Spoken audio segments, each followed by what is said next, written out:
Hello, welcome back to the Deep 404.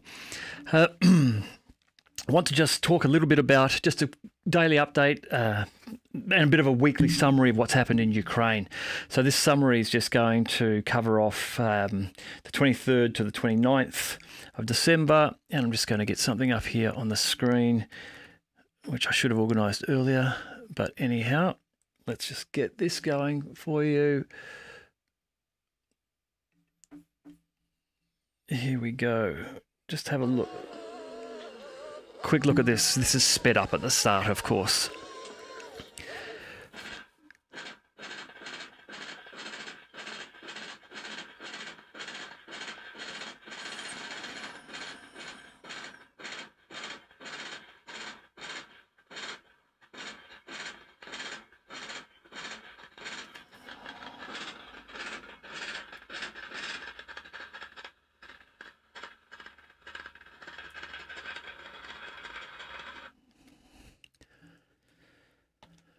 So that's just a little bit of footage from the Kupiansk region. Get our map up here again. There we go. Yeah, so I mean that's just gives you an idea of what's going on in all along the front line. That was a Russian assault onto Ukrainian positions in Kupiansk. You see that heavy suppressing fire from that armoured vehicle, and then infantrymen heading into that trench location afterwards. As I sit back here in summer in the southern hemisphere where I am, in peace and safety, seeing something like that just makes you realise how lucky you are not to be on the front line fighting somewhere like that. Look, I'm just going to go through here the last week's update. This is the Russian Ministry of Defense weekly update. They do a daily one, they do a weekly summary. I'll just go through this weekly summary, then chat about what else might be going on at the moment just in Ukraine. But with our map here, starting up, as we do up in the Kupiansk region up here. So Kupiansk, this orange line down here to Krasny Liman. The last week of fighting has followed the trend of the last 6 or 8 weeks, where the rough average number of Ukrainian soldiers reportedly killed or wounded is well up over 4,500. This is about 4,700 reportedly last week. This comes from the Ministry of Defense of Russia's reporting. And the number of artillery pieces reportedly destroyed is very high at 116 in a week. So that's 116 Ukrainian pieces of artillery. This includes a number of things like the really modern US M777s, self-propelled units like Crabs and Gvozdikas, and any of the equipment which is coming from the West are items that aren't being replaced for Ukraine now. So Ukraine is really going to struggle as it starts to lose its artillery pieces in these battles. And so that's what we seem to be seeing happening here at the moment. Anyhow, in the Kupiansk direction, this is where the Zapad group of forces are operating. They have repelled in the last week 27 Ukrainian attacks. So the Ukrainians are still making offences in this area, assaults on the positions of the Russians in this area. However, what appears to have happened along this orange line here between Krasny Liman at the bottom and Kupiansk at the top, this appears to be a tactic by the Russians, which is they refer to as mowing the lawn, which is where they hold positions. They will then move out into settlements to the west, attack, engage Ukrainians there, and then drop back to their reinforced locations or their secured locations. And then as the Ukrainians come in, they will shell them and attack them with drones, forcing the Ukrainians back and then effectively letting them come at them. The Russians, while it appears if they wish to, they could advance further in this area along this orange line, the Kupiansk to Krasny Liman. They're not. And they seem to be doing this lawn mowing activity where they are just letting the Ukrainians come to them, shelling them, attriting them, backing off, and then letting them come in again, and then attacking them, hitting them again with what would appear to be the overmatch in Russian artillery as compared to the Ukrainian levels of artillery. for all the reasons we've discussed many times, the overmatch of artillery shells. With the Ukrainians are struggling to get 155mm shells. Interestingly, in another video I've just done, which is up on the channel if you want to have a look about Israel, Anthony Blinken, the US Secretary of State, has just approved an emergency determination of $147 million. Included in that is primers and fuses for the 155mm shells, of which earlier in December he made a $106 million emergency determination to provide Israel with $100 million worth of 155mm shells. Now, those 155mm shells would have probably originally been earmarked for Ukraine, but because of the conflict with Gaza, they've now been taken away, adding to the pressures and problems that Ukraine has. So they've got an ammunition challenge, and for many months we've known that from the reporting from the Ukrainians themselves that they're firing across the front line 1,000 shells a day, whereas the Russians are firing sometimes 10 times that many, 10,000 shells a day. Earlier in 2023, there were days where reportedly the Russians were peaking at up to 40 and sometimes 50,000 shells fired a day. So along this line here, the Russians using that artillery to overwhelm and attrit the Ukrainian forces. The reporting in Kupiansk is that there has been a loss of 265 servicemen killed or wounded in the last week. 1 tank, 18 motor vehicles, 1 armoured fighting vehicle, and 5 field artillery guns in this area. Down at the bottom of our map, in this bottom of the orange line there, which is the Krasny Liman area. So around Krasny Liman, this is where the center group of forces are operating for the Russians. They've repelled 13 Ukrainian attacks involving the AFU, or the Armed Forces of Ukraine's 24th, 63rd, 67th Mechanised Brigades, their 100th, 125th Territorial Defence Brigades, 12th Special Operation Brigade, and 5th Ukrainian National Guard Brigade have been involved in that, with heavy fighting around Torskoye and Grigovka and the Serebryansky forestry area. Reportedly, the Ukrainian losses in the Krasny Liman area in the last week have been 1,205 servicemen, 6 tanks, 12 armoured fighting vehicles, 12 motor vehicles, and 13 field artillery guns. Now, as we move down the front line from Krasny Liman into this blue line, oops, apologies, I didn't mean to zoom that out like that, to this blue line here, this is down to our Donetsk area, so Bakhmut is just around here, and then Donetsk is about 60 kilometres to the south. The Yug group of forces operate in the Donetsk area, and in this area 34 Ukrainian attacks have been repelled around Kuryumovka, Klesievka, Krasnoye, Andriivka in the Donetsk People's Republic. Reportedly, this is the Russian Ministry of Defense reporting on, they get these numbers from intercepting Ukrainian communications. That's what we've been told by Sergei Shoigu, the Russian defense minister. It's how they get these numbers, so you can believe them if you wish. You don't have to. But the reported losses in the Donetsk area is 1,675 Ukrainian troops in the last week. Now, those numbers are both killed and wounded. We don't know how many of which. But you would imagine that a large percentage of those are killed. And one of the reasons I say this is because of the footage that we are able to see now of FPV drones and their attacks. Now, all across the front line, the Russians are using FPV drones to attack the Ukrainians. The Ukrainians are doing the same to the Russians.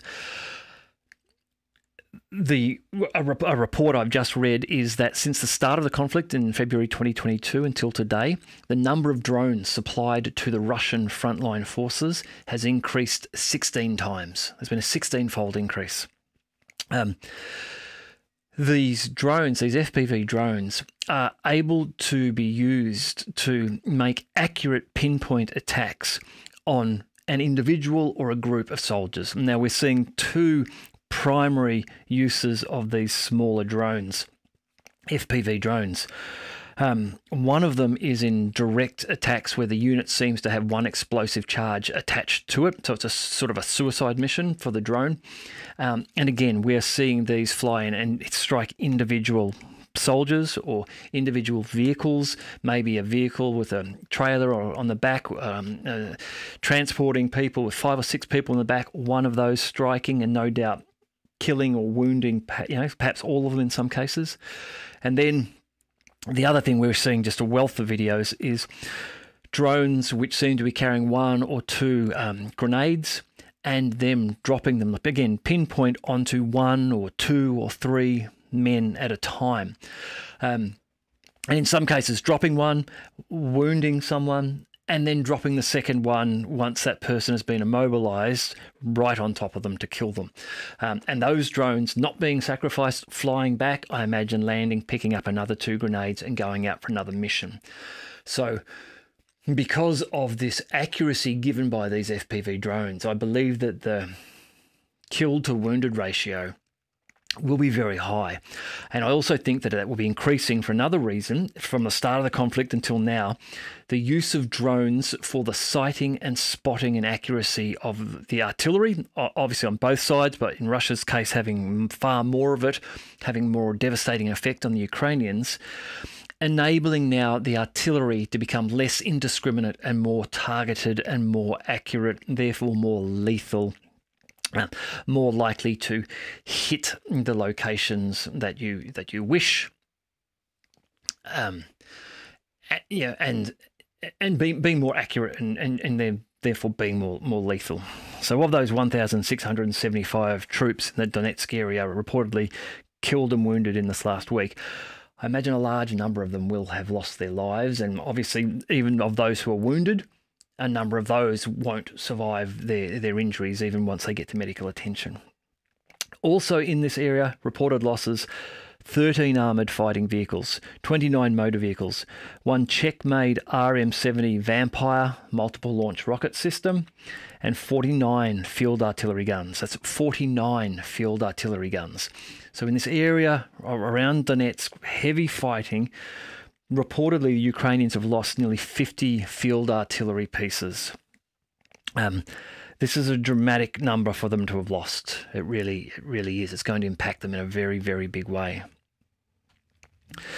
In the South Donetsk region, so on our map here, this is the yellow line along here. South Donetsk, which is where the Vostok group of forces. Here, the fighting seems to have not reached the heights of the Kupiansk and the Donetsk areas. 3 Ukrainian attacks repelled.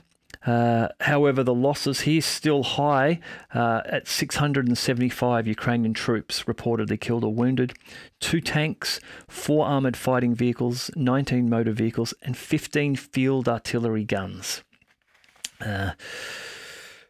In yesterday's reporting, there was also loss of an AN/TPQ-37 counter-battery radar system. Now, the Ukrainians have been losing 1 or 2 of those a week, it seems, and that is also increasing the difficulties they have in counter-battery warfare with the Russians.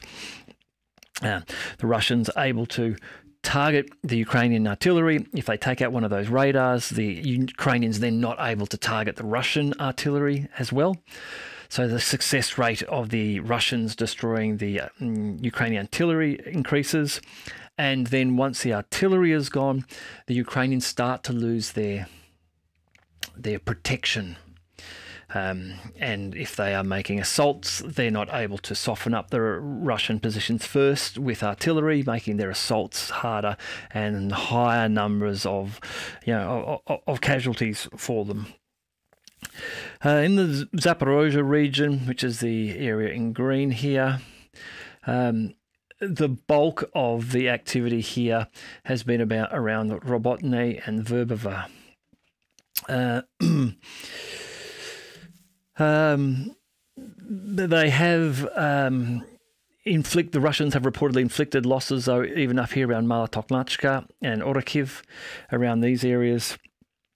but ground being regained around Robotny and Verbova quite rapidly by the Russians. In this area, reportedly 475 Ukrainian troops have been killed or wounded in the last week. 1 tank, 6 armoured fighting vehicles, 20 motor vehicles, and another 12 field artillery guns in this area. And now finally moving down to the Kherson region here. So in Kherson,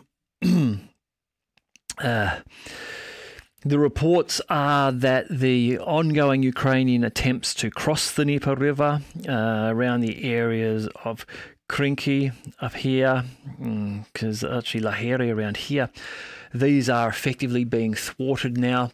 For a number of weeks, the Ukrainians have tried to hold a beachhead in the Krinky area. While they have succeeded in holding it to some level, it has been at a very high cost. They've not been able to advance from there. They've not been able to inflict any real damage on the Russians in the area. They have just had men freezing and getting frostbite in the wet, marshy conditions. They're trying to struggle to hold the ground. There's been first-person reports coming out from Ukrainian soldiers in the area. It just sounds like absolute hell what they're going through there. In the Kherson direction, it's reported that up to 390 Ukrainian troops were killed and wounded this week, 25 motor vehicles, 17 motorboats, and 22 field artillery guns. So I say these numbers of artillery pieces that are being lost for this week, the totals were 116. It's just a massive dent in Ukraine's ability to be able to fight in this attritional war with Russia, because it is a grinding artillery war. This has been once it got started, and losing out in the artillery war is just going to see you pushed backwards at heavy losses. Finally, for the weekly summary, reports from the Ministry of Defence are that 10 Ukrainian aircraft and 2 helicopters were destroyed over the week, including 1 MiG-29, 3 Su-27s, 3 Su-24s, 3 Su-25s, as well as 2 Ukrainian Air Force Mi-8 helicopters. This, again, devastating for the Ukrainians. Lacking air power means that when they make assaults, they are at greater risk of coming under attack from the Russians, which we've seen over and over again. The talk earlier this week that the Netherlands are going to be providing 18 F-16s to Ukraine. While that may happen, a number of them need to be serviced before they'll come into combat. It seems as though they will be very ineffectual if they do actually ever get into Ukraine. We can see that the Ukrainians are suffering from Russian air defense and aircraft attacks. The F-16s are not going to fare any better than that. Some of these Ukrainian aircraft are capable of flying from improvised airfields, roadways. F-16s reportedly are not. I'm not a fighter jet expert at all, but what I've read is that they like nice, long, very smooth runways, very clean runways with no debris that could be sucked into their big air take underneath them. Their missile range is less than the Russian MiG fighters. The S-400 air defense system, combining now with the A-50, which are the Russian version of the AWACS, the aerial reconnaissance planes. They're combining and being configured together now so that the AWACS can control the S-400. So while the AWACS may be up ahead detecting an F-16, it can tell the S-400 to fire missiles at it. So I don't think that will make any difference when they get there. Yeah, I think I'll just leave that there. I've managed to get myself a summertime cold, which sucks. But anyhow, I will look to do more in the coming days. I hope you're enjoying the episodes and the channel. If you know someone who you think who might like this, Please share the videos. I'm looking to grow the subscriber count. And I hope you've had a good new year, and I hope it continues to be a good one for you. I look forward to speaking to you again soon.